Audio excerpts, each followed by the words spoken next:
Hello Aries! Itong energy reading para sa iyo ngayong Leo season. Itong affirmation, kung naniniwala kang deserve ang kasaganahan at biyaya, this reading is for you. Start na tayo. Give it a message for Aries.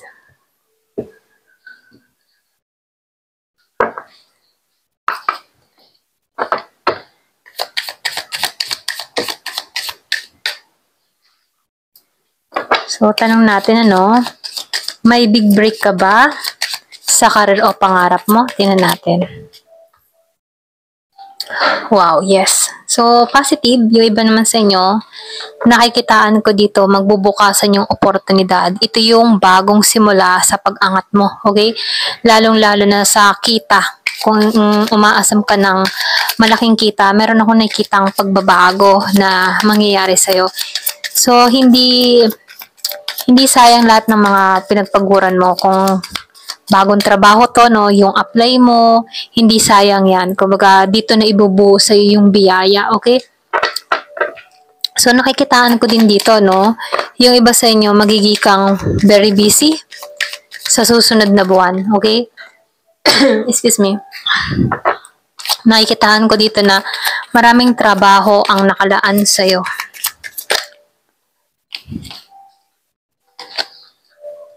So, nakikitaan ko din dito, yung iba sa inyo, pinagpiprepare ka, may pagkikita dito. Kung meron kang kadiling na Scorpio, Cancer, or Pisces, yung iba sa inyo nasa LDR situation, okay? Or pwede rin sabihin na meron lang dito bibisita, sorpresa, mahalagang tao na parating sa buhay mo. Yung iba sa inyo, meron ako nakikita dito gusto ng clarity, okay? Pwedeng meron kayong konting hidwaan ng tao na to. Meron dito gusto na kausapin ka dito or pwede rin sabihin na gusto ng tao na to na linawin yung sitwasyon. So, nakikitaan ko dito, meron dito gustong linawin yung lahat-lahat sa inyong dalawa. So, lumalabas din dito na merong love at meron ding oportunidad sa trabaho, Nakikitaan ko dito, bagong simula ang nais ng tao na to sa'yo. So, meron akong nakikitang napagtagumpayan mo, okay?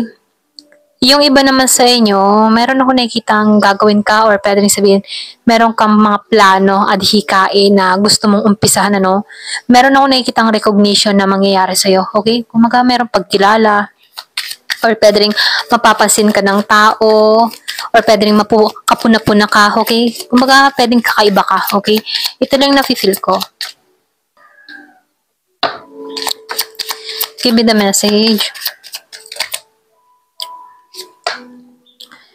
So, nakikitaan ko dito, yung iba sa inyo, pwede kang maging mentor.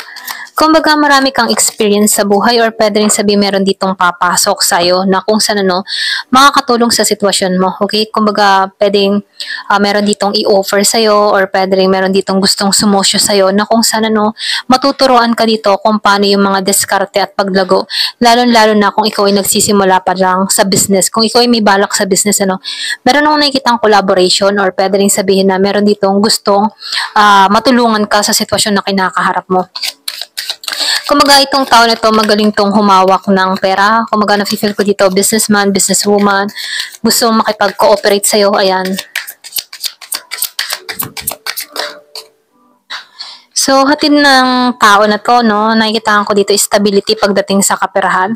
Yung iba sa inyo, nafe-feel ko dito makakaipon ka or pwede rin sabihin na ito na yung start ng paglago mo. Okay? So, yung Leo season na pagpasok ng Leo season, nakikitaan ko dito na may malaking big opportunity na parating sa'yo na hindi mo to inaasahan. Kumbaga, nakikitaan ko dito, sobrang magiging busy ka, hectic ka, okay? Kumbaga, nakapokus ka talaga sa iyong stability, lalo-lalo na sa financial mo. So, nakikita ko rin dito, marami ka namang choices, okay? Kumbaga, marami kang mga ginagawa, marami kang pagpipilian. Hindi lang isa yung naka-offer sa'yo, kundi marami, okay?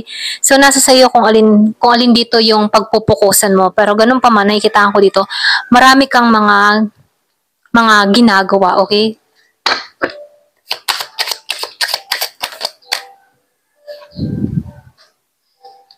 So, nakikita ko rin dito, aware ka din. kung alin yung dapat unahin at hindi dapat. So, nafe-feel ko dito, aware ka din sa mga action mo, sa mga decision mo, ano. Ito lang nakikita ko sa'yo. Kumbaga, maingat kang tao. Hindi ka basta-basta nagtitiwala rito. Kumbaga, sa bawat hakbang na ginagawa mo, pinag-iisipan mo kung igagrab mo ba to o hindi. Okay, for example, may nag-aalok sa'yo ng collaboration. Hindi ka basta-basta masisilaw sa offer ng tao na to. Bagkus, pinag-aaralan mo kung ano yung resulta or kung ano ba yung kahihinatnan kung papasukin ko to. Okay, ganon. Ganon ka. Nagiging kang maingat sa sitwasyon. So, dito, nakikitaan ko rin dito, meron ditong parating sa'yo. Pwedeng meron ditong gusto kang maging kaibigan, gustong mapalapit sa'yo, gustong makilala ka ng lubusan. So, nakikitaan ko dito, bagong experience to. Ito lang nakikita ko. Pwedeng kaibahan sa'yo itong tao na to. Pwedeng yung iba sa inyo meron kang makausap na ibang lahi. Kung merong kaibahan sa inyong dalawa na kung saan parang bagong pakikisama to, okay? So, ito lang nafe-feel ko, no? Yung iba naman sa inyo, nakikitaan ko dito, meron nakatuon sa'yo or pwede rin sabihin, meron ka mga ginagawa na kung saan pinapanood ka, okay? So, nafe-feel ko rin dito, meron ditong taong nag-i-stalk, nakatingin, kitang-kita ng tao nito, yung paglago mo or pwede rin unting-unting paglago mo.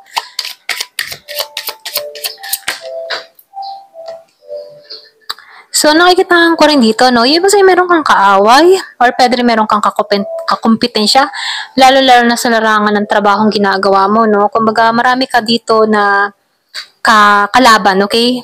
Lalo-lalo na sa mga produktong inaalok mo or pwede rin sa trabaho. Kumbaga nakikitaan ko dito, kompetisyon. Pero nasa iyo yung swerte. Ito lang nakikita ko. Kahit ba marami kang kakompetisyon, iba ka or pwede rin meron kang uniqueness na kung saan ikaw yung tinatangkilik ng tao dito. Ito lang nakikita ko kung meron kang mga ginagawa sa social media or meron kang mga inaalok na produkto. Iba yung ambience mo, iba yung dating mo, iba yung energy na ipinakikita mo kung bakit maraming na-attract sa'yo yung tao. Ito lang na-feel ko. So, tingnan pa natin dito. Give me the message.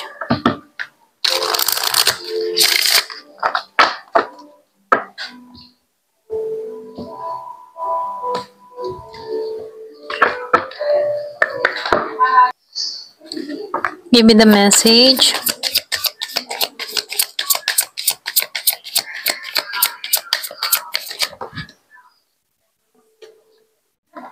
So, meron ka ditong ease. Nafe-feel ko dito, no? Kumbaga, meron ka ditong marireceive. Madali kang makareceive ng blessing, yung bang tipo na madali mong makuha yung mga bagay na gusto mo. Dahil nakikitaan ko rin dito, no? Ikaw yung tipo ng tao na mapagbigay ka, kaya madali din yung balik sa'yo. Ito lang nakikita ko. Kumbaga, sinusuportahan ka dito. Yung iba sa inyo, pwede ikaw yung tipo ng tao na madasalin.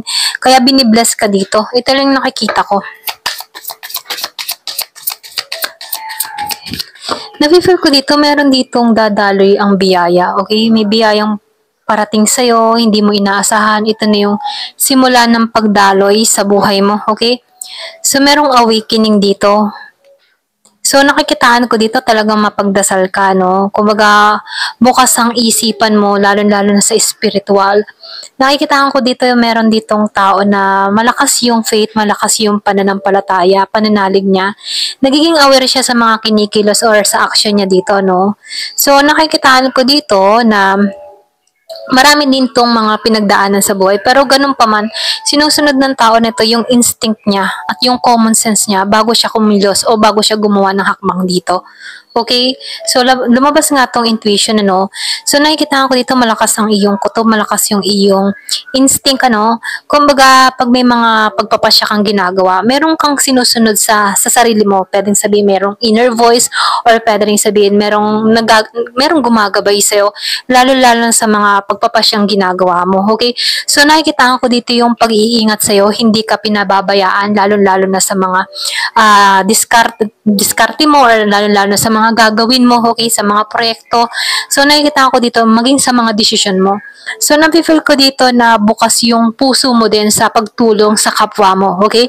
So, nakikitaan ko dito, ikaw yung tipo ng tao na sinusunod mo kung ano yung nasa puso mo, okay? Hindi ka basta-basta na gumagaya sa iba, kung bagkos yung puso mo, yung sinusunod mo, okay? So, nafe-feel ko rin dito, Ikaw yung tipo ng tao na totoo. So dito, alam mo yung hangganan mo. Bawat araw nagkakaroon ka ng transformation, meron ka mga nababago sa sarili mo. So nakikitaan ko dito, nakikita mo din yung sarili mo na tumatanggap ka. Okay, may mga milagro nangyayari sa'yo. Kumbaga nakikitaan ko dito na binibigyan ka ni Divine ng protection, binibigyan ka ng biyaya, okay? So nakikitaan ko dito, walang limit yung blessing na nare-receive mo dahil sa faith at pananampalataya mo. Kaya dito mabilis yung pagdali ng biyaya sa iyo dahil sa pananampalataya mo rito. Ito rin nakikita ko. So dito merong milagrong nangyari or pwede rin sabihin, yung iba sa inyo, merong miracle na magaganap sa iyo. Basta magtiwala ka lang sa Poong May Kapal dito. Ito na yung mensahe. So, tingnan pa natin dito. Ano pa yung mensahe sa'yo?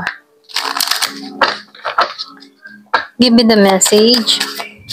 So, meron ditong eternal, Pwede rin sabihin eternal, walang hanggan, patuloy ang biyaya.